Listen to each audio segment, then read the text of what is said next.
안녕하세요. 건강의 달인 건달입니다. 귤 좋아하시나요? 아마도 귤을 싫어하시는 분들은 안 계실 것 같은데요.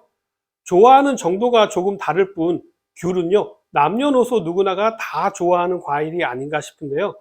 귤은 11월쯤부터 해서 다음해 2월까지가 제철인데요.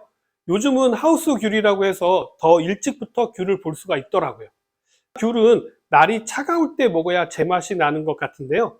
귤의 달콤한 맛은 과당에서 나오는 것인데, 과당은 단맛을 내는 당 중에서도요, 단맛이 가장 강하고 온도에 따라서 화학적인 변화가 나타나서요, 단맛의 강도에도 영향을 미치게 됩니다.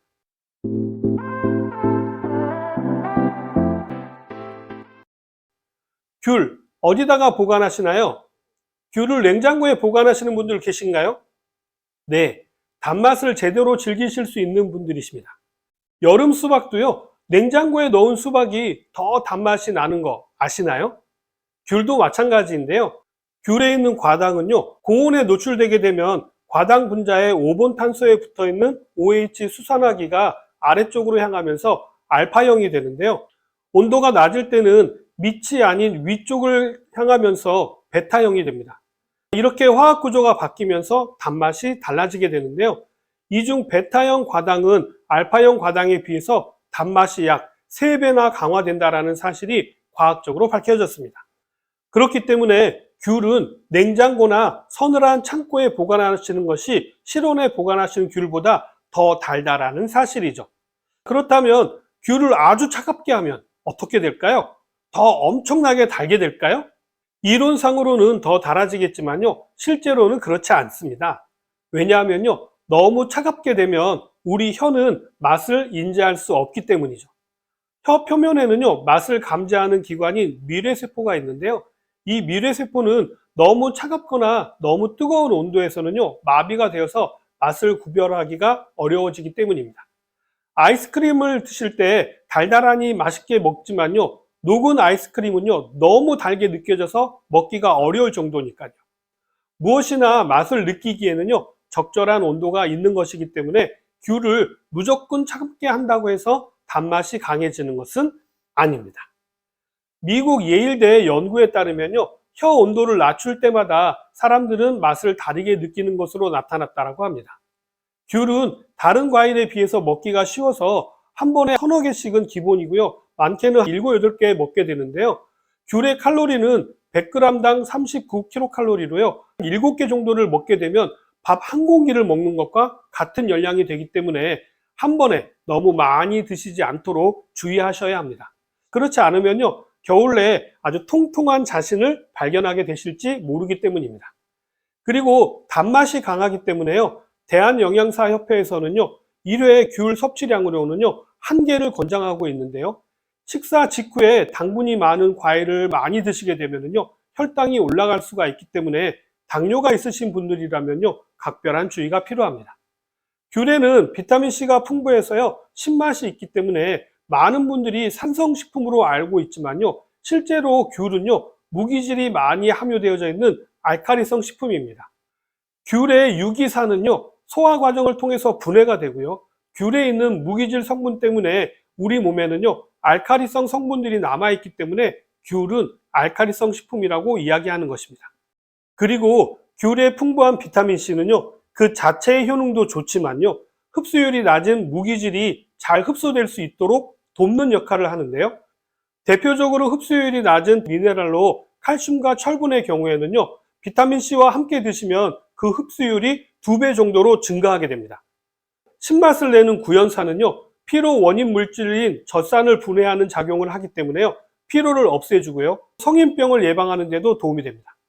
그렇기 때문에요, 신진대사를 원활하게 해주고 독소나 노폐물 배출을 증가시키고 스트레스를 완화하는 데도 도움이 되죠. 거기에다가 귤에 함유되어져 있는 아미노산의 양은요, 사과나 배보다도 약 2배 이상 많이 함유되어져 있고요, 망고나 바나나에 비해서도요, 10배 정도의 수준이라고 합니다. 그리고 이건 예전 영상에서도 말씀드린 내용인데요. 귤 껍질 안쪽의 흰색 부분과 알맹이를 싸고 있는 속껍질 있잖아요.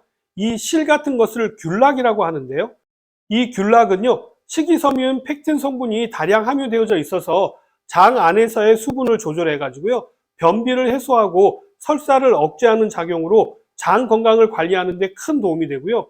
여기에는 비타민 P가 풍부해서요. 심혈관 질환, 그 중에서도 특히 중풍을 예방하는 데도 도움이 되는데요. 이 비타민 P는요. 다른 비타민들에 비해서 상대적으로 생소한 비타민인데요. 그 생소함이 무색할 만큼 다양한 효능을 가지고 있습니다. 수용성 비타민이자 폴리페놀의 일종인 비타민 P는요. 감귤류에 많이 들어있는데요. 대표적으로 헤스페리딘을 비롯하여서요. 메밀국수에 많은 루틴, 양파에 들어있는 퀘르세틴 등을 총칭하는 명칭입니다. 이 비타민 P는요. 비타민 C를 안정화시켜 줄 뿐만 아니라 비타민 C와 함께 아주 강력한 항산화 작용을 하게 됩니다. 중성지방을 분해하고 콜레스테롤 수치를 조절하는 데도 도움이 되죠. 무엇보다도 모세혈관을 튼튼하게 해서요. 노인성 자반증을 비롯한 잇몸 출혈은 물론이고요. 뇌혈관 질환을 예방하는 탁월한 효능이 있는 비타민 P가 이 귤락에 아주 풍부하게 함유되어져 있습니다. 이 귤락은 쓴맛이 나서 많이들 싫어하시는데요. 이 쓴맛은 나린진이라고 하는 성분 때문입니다. 이 나린진은요, 지방대사 개선제로 사용되기도 하고요. 유방암 세포 증식을 억제한다라는 보고도 있습니다. 이 나린진도요, 혈중 콜레스테롤을 낮추고 고혈압, 동맥경화를 예방하고 노후된 적혈구를 새로운 적혈구로 교체하는 데도 도움이 된다고 합니다. 특히 알레르기 물질인 히스타민의 방출을 억제하여서요, 알레르기 증상과 열을 낮춰주고 폴리아민 합성을 억제하여서요, 항암 효과를 나타내기도 합니다. 이뿐만 아니라요, 중금속인 카드뮴 배출 효과도 있다고 하니까 빼놓지 말고 먹어야 할 이유가 여기에 있겠죠. 채소나 다른 과일에서는 보고되지 않는 폴리메톡시 플라보노이드는요, 감귤류에만 들어있는 유일한 화합물로 알려져 있는데요. 이 메톡시 플라보노이드는요, 특히 항염, 항암, 항비만 등의 효과가 탁월하고요. 우리 재래 귤의 함량이 가장 높은 것으로 알려져 있죠. 플라보노이드는요, 식물이나 균류의 2차 대사산물의 일종으로요, 노라타라는 뜻의 라틴어 플라부스에서 유래한 용어인데요. 자연계에 널리 분포하는 담황색 또는 노란색 계통의 화합물로서요, 5천여 가지가 넘는 천연 플라보노이드 성분이 식물에서 발견되었고요. 대표적인 것으로 플라본, 플라보놀, 이소플라본, 안토시아닌 등이 여기에 속합니다. 귤에는 약 60여 종에 존재하는 것으로 알려져 있습니다. 귤에는요, 베타카로틴을 비롯하여서 루테인과 베타크립토잔틴이 주로 함유되어져 있는데요. 이러한 성분들은 비타민 A의 전구 물질로도 작용하고요. 아이들의 성장 발달은 물론이고 면역체계 기능과 시력 향상에도 도움이 되는 성분들입니다. 핀란드, 미국, 네덜란드 등 여러 국가에서 베타크립토잔틴의 효능에 대한 연구가 진행 중에 있고요. 당뇨, 류마티즘, 폐암, 식도암, 자궁암을 억제하는 효과가 확인되었다고 합니다. 달콤한 귤을 제대로 즐기고 싶으시다면요, 귤을 잘 고르시는 것도 중요한데요. 귤은요, 자라는 과정에서 기온이라든지 일조량, 바람 등의 영향을 아주 많이 받습니다. 낮과 밤의 기온차가 크거나 강한 바람이 부는 등 귤의 스트레스가 가해지게 되면요, 향과 당도가 훨씬 더 높아지고 맛있는 귤이 될 수가 있는데요. 우리가 흔히 먹는 감귤을 기준으로 살펴보면요, 스트레스를 많이 받은 귤은 대부분 크기가 작고 껍질이 얇은 경향이 있다고 합니다. 반대로요, 스트레스가 없이 큰 귤은요, 질소 함량이 많아서 맛이 떨어지고 과피가 두껍다고 합니다. 반면에요, 한라봉은 크기가 크고 껍질이 두꺼울수록 더 맛있다고 하니까 참고하시기 바랍니다. 자, 오늘 내용은 여기까지고요. 저는 다음 시간에 다시 찾아뵙도록 하겠습니다. 감사합니다.